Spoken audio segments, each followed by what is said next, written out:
En 2025, l'eau disponible a diminué de 14%. À rebours de la nécessaire stratégie de sobriété de la ressource en eau et de réduction de la dépendance de l'agriculture à l'irrigation, vous privilégiez la facilitation de projets d'infrastructures de stockage, autrement dit des méga-bassines, et le maintien d'un modèle agro-industriel fortement consommateur en eau. Accélérer le développement des méga-bassines vise, selon vos mots, à sécuriser l'accès à l'eau des agriculteurs. Or, la surface agricole irriguée ne représente que 6,8% de la surface agricole utile.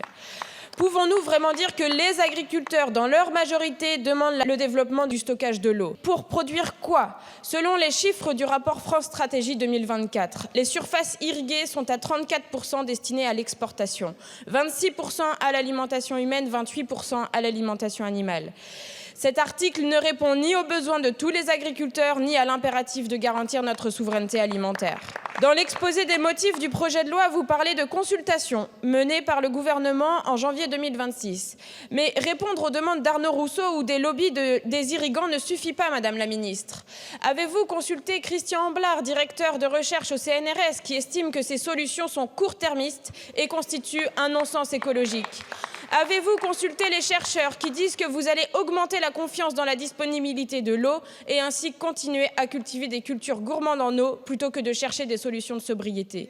Ou peut-être que vous menez les consultations comme vous voyez le débat public. Quand un projet suscite des tensions, on supprime les espaces de dialogue et les tensions disparaissent comme par magie. Cet article est à l'image des décisions de votre gouvernement sur l'agriculture. Peu importe la préservation de nos ressources en eau et du nombre de paysans et paysannes, tant que l'agro-industrie peut continuer à faire des profits sur le dos des agriculteurs et des agricultrices, de notre santé, de l'environnement, nous nous opposerons à cet article. En parlant de conflit d'intérêts, parce que du coup ça sert toujours les plus gros, pour reprendre un petit peu la discussion qu'on avait tout à l'heure sur les volumes prélevables.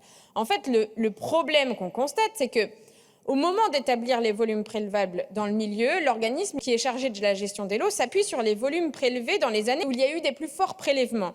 Or, ces volumes, ils sont répartis d'une année sur l'autre. Il arrive que l'irrigant, pour conserver son volume, il vienne irriguer même dans les années où il a plu et il n'y aurait pas besoin d'irrigation. Et donc, c'est bien ça qu'on dénonçait sur l'amendement précédent. Madame la ministre, vous avez évoqué le budget des PAT. Alors justement, prenons quelques chiffres. Nous sommes passés de 41 PAT reconnus par le ministère de l'Agriculture en 2020 à 458 aujourd'hui, ce qui est en effet un fort engouement, notamment de la part des collectivités, alors même qu'elles n'ont pas la compétence alimentaire propre.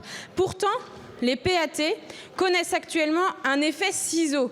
Alors que les projets alimentaires territoriaux labellisés ont été multipliés par 4 depuis 2021, les financements ont été divisés par 8, passant de 80 à 10 millions d'euros. Donc oui, il faut soutenir les projets alimentaires territoriaux parce que l'urgence agricole, elle est bien d'installer massivement des paysans et des paysannes, de travailler à la transmission des fermes. Et j'aimerais du coup saluer le travail qui est fait sur Redon Agglomération autour du projet alimentaire territorial qui justement vont travailler sur l'installation et la transmission, et c'est là le levier d'une réelle souveraineté alimentaire. Pour que la souveraineté alimentaire s'applique vraiment dans la vraie définition, c'est-à-dire que tout le monde doit pouvoir avoir son avis sur les politiques agricoles, et donc à travers cet amendement, eh bien, on demande plus de pluralité dans ces comités de pilotage, d'y intégrer aussi les ONVAR, les associations de protection de l'environnement. Madame la ministre, vous avez répondu sur les financements. Vous dites quand même il va falloir aller chercher les financements. Donc ce que je constate, c'est que vous faites une liste de là où il pourrait y avoir des financements au niveau de la région, au niveau national, etc. Mais en fait, vous ne savez pas vraiment comment vous allez financer ces comités de pilotage.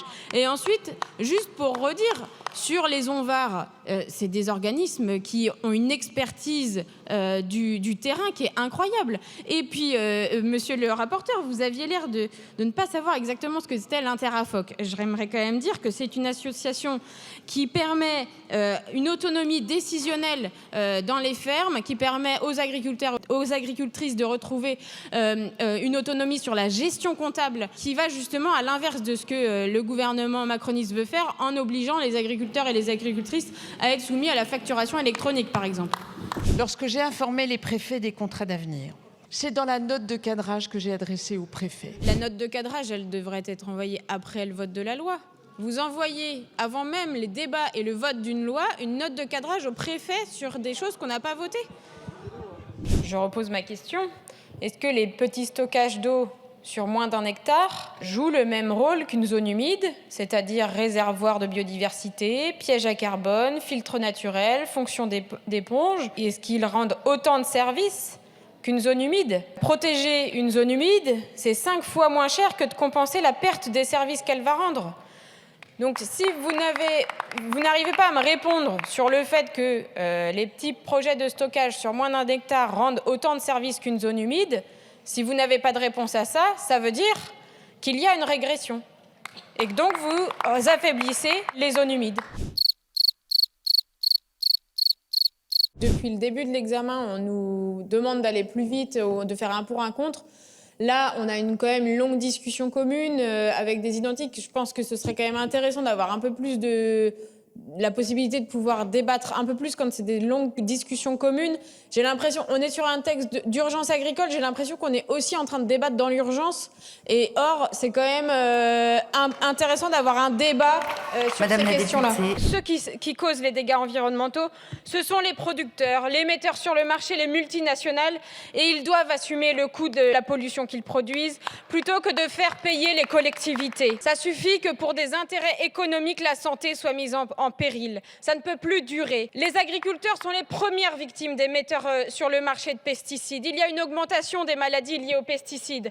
Entre 2020 et 2023, 1970 agriculteurs ont déposé une demande de reconnaissance de maladie professionnelle. Ça ne peut plus durer. Le montant versé au titre de la présente redevance par les personnes mentionnées au grand 1, c'est-à-dire les firmes agrochimiques, constitue une charge propre et inhérente à leur activité et ne peut faire l'objet d'aucune répercussion sur l'acquéreur des produits concernés, c'est-à-dire l'acquéreur, les agriculteurs. Si c'est marqué dans la loi et que ce n'est pas respecté, dans ce cas-là, les firmes seront poursuivies pour non-respect de la loi. On vient justement protéger, sécuriser là. En fait, vous voulez tout simplement supprimer cet article qui vient pour une fois faire payer les metteurs sur le marché, les producteurs de pesticides. Vous protégez les multinationales. C'est juste scandaleux. Et on va continuer à laisser les collectivités et les contribuables payer la dépollution de l'eau, payer. Donc en fait, c'est aberrant, c'est hallucinant ce qui est en train de se passer.